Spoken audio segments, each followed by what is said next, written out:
हाँ स्टूडेंट, आज जो है हम इम्पोर्टेंट ऐसा आर्टिकल कंसीडर करने वाले हैं।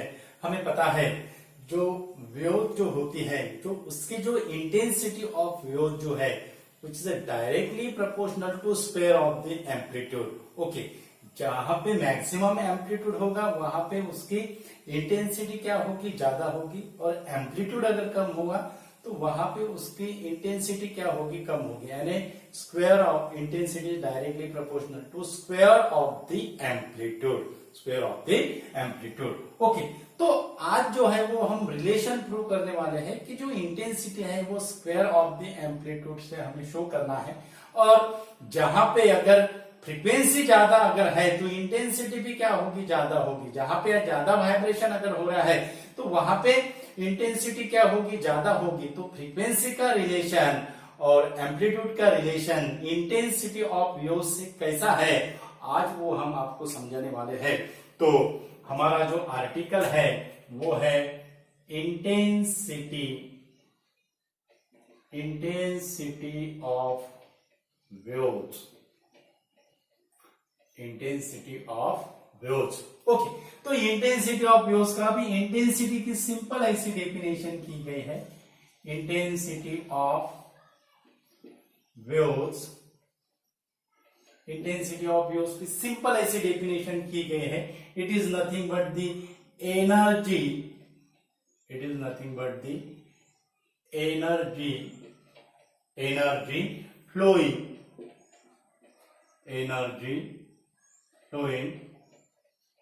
Energy flowing per unit time. Easy ऐसी डेफिनेशन है, energy flowing per unit time, per unit area, energy flowing per unit time, per unit area which is held, area which is held normal, which is held normal to the direction of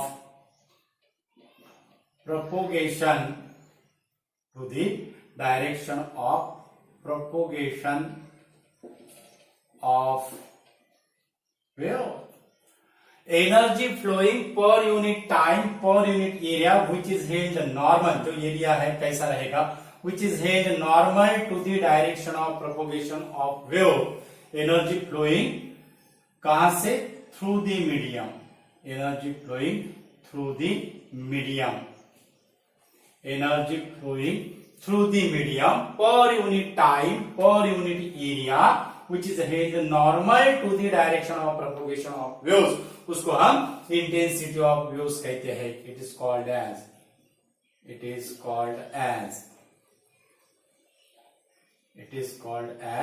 intensity of waves, intensity of waves।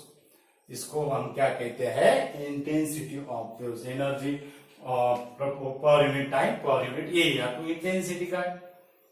Intensity का क्या होगा formula, energy flowing per unit time, per unit area, energy flowing per unit time, per unit area.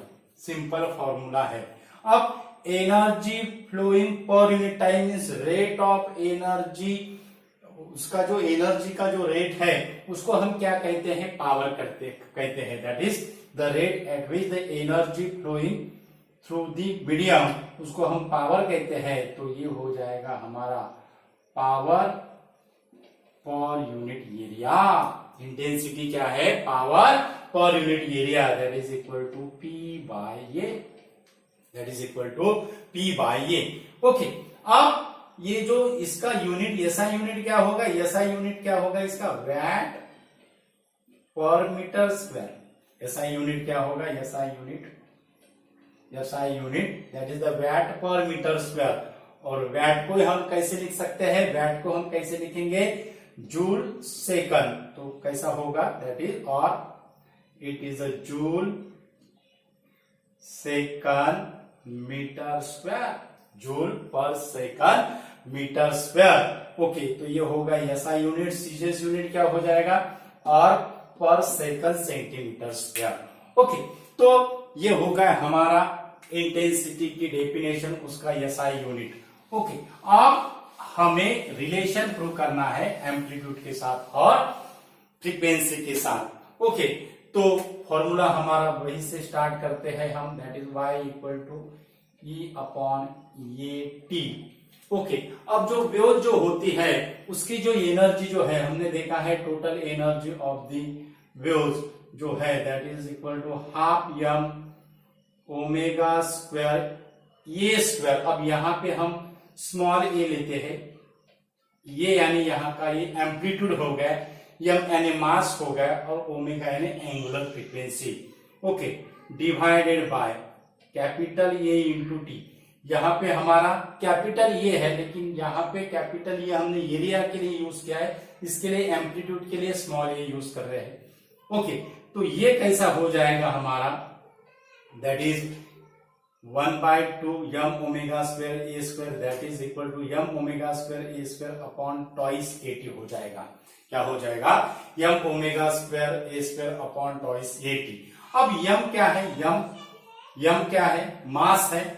मास का जो relation है, क्योंकि हमें through out the medium यानी इसमें मीडियम की डेंसिटी इफेक्ट होता है, क्या होता है उसमें मास जो है उसको हमें डेंसिटी में कन्वर्ट करना है। तो फॉर्मूला क्या है, that is mass density equal to mass per unit volume. So mass equal to density into volume. Capital V जो है वो वॉल्यूम है, बड़ा सा V। ओके, और रो जो है ये हो गई डेंसिटी ऑफ द मीडियम, यानी m यहाँ पे हमें कन्वर्ट करना है रो इंटू V से। और ये जो वॉल्यूम है ये वॉल्यूम कैसा होगा, volume capital V it is equal to area into length, it is equal to area into length. Okay, अब यहाँ पे ये अगर हमने सब्स्टिट्यूशन अगर लिया तो हमें क्या मिलेगा, intensity that is equal to m का कन्वर्शन रो इंटू वॉल्यूम में ओमेगा स्क्वायर ए स्क्वायर अपॉन ट्वाइस ये टी। अब वॉल्यूम का कन्वर्शन एरिया इंटू लेंथ में, so I equal to I यानी इंटेंसिटी है, नॉट मोमेंट ऑफ इनर्शिया, ध्यान में रखना है। Rho that is equal to area into length omega square A square upon twice ये टी अपॉन ट्वाइस ये T. अब यहाँ का ये जो ये है ये यहाँ का कैंसल हो गया है। ओके, तो हमें जो मिलेगी intensity that is I equal to 1/2 rho omega square A square, rho omega square A square, और यहाँ पे आ जाएगा L/T। यहाँ पे क्या आ जाएगा, L/T। ओके, तो ये जो L/T है दैट इज L यानी distance covered by the waves per unit time, और distance covered by the waves per unit time उसको हम क्या कहेंगे, स्पीड ऑफ द वेव, यानी it is denoted L/T is denoted by the speed of the wave। so यहाँ पे intensity कैसे लिखते हैं, 1/2 रो ओमेगा स्क्वायर ए स्क्वायर इंटू V। और ये जो स्मॉल v है, ये स्मॉल v क्या है, it is the speed of the wave, it is the speed of the wave. अब वो जो टर्म है वो टर्म का हम एक एक टर्म लिखते हैं, यानी रो यानी क्या है, रो जो है it is the density of medium. Rho क्या है, डेंसिटी ऑफ मीडियम। ये क्या है, एम्पलीट्यूड ऑफ पार्टिकल कहेंगे हम उसको, amplitude of a particle in the wave. और उसके बाद V जो है वो क्या है, वेलोसिटी ऑफ वेव। ये क्या है, velocity of wave. Okay, amplitude of particles है। ओके, V यानी वेलोसिटी ऑफ वेव्स है और डेंसिटी ऑफ द मीडियम है। ओके, और उसके बाद यहां से हमें नजर आ रहा है, अगर रो V और ओमेगा, अब ओमेगा का कन्वर्शन हमें फ्रीक्वेंसी में करना है, तो हमें फॉर्मूला पता है ओमेगा का रिलेशन फ्रीक्वेंसी के साथ 2πn होता है। तो यहाँ पे क्या आ जाएगा हमें 1/2 ओमेगा 1/2 रो, और ओमेगा का स्क्वायर हो जाएगा 4 पाई स्क्वायर n स्क्वायर ए स्क्वायर v। तो यहां से हमें मिल जाएगा I equal to 2 rho pi square n square A square v। 2 rho pi square n square A square v। This is the expression for और formula for intensity of wave. This is the formula for intensity of wave.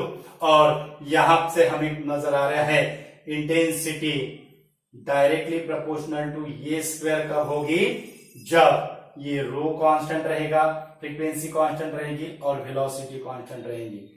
Intensity directly proportional to a square if rho, उसके बाद n and v are constant,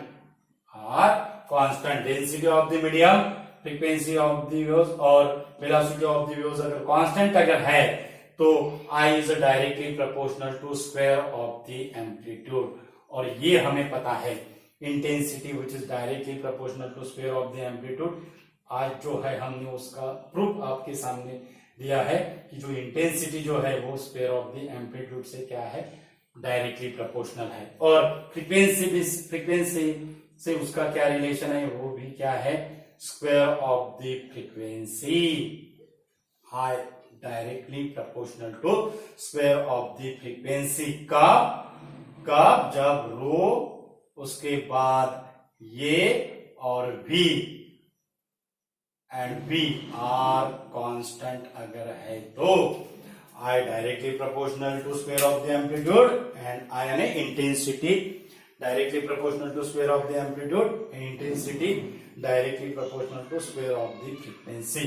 okay, तो ये होगा हमारा intensity का formula. बहुत important ऐसा फॉर्मूला है और ये जो आर्टिकल है बहुत सिंपल ऐसा आर्टिकल था। इंपॉर्टेंट ऐसा फॉर्मूला हमने आपके सामने रखा है इंटेंसिटी ऑफ वेव्स का, और न्यूमेरिकल बेसिस इंपॉर्टेंट ऐसा फॉर्मूला है इंटेंसिटी ऑफ वेव्स का। हमें रिलेशन पता होता है एम्पलीट्यूड के साथ, वो रिलेशन आज हमने प्रूव किया है आपके सामने। ओके, तो ये जो है इंपॉर्टेंट ऐसा वीडियो है, ज्यादा से ज्यादा स्टूडेंट को शेयर कीजिए। और हमारे चैनल पे अगर यूजर है तो हमारा चैनल सब्सक्राइब कीजिए। हमारे चैनल का जो नाम है वो है equinox physics. Thank you so much.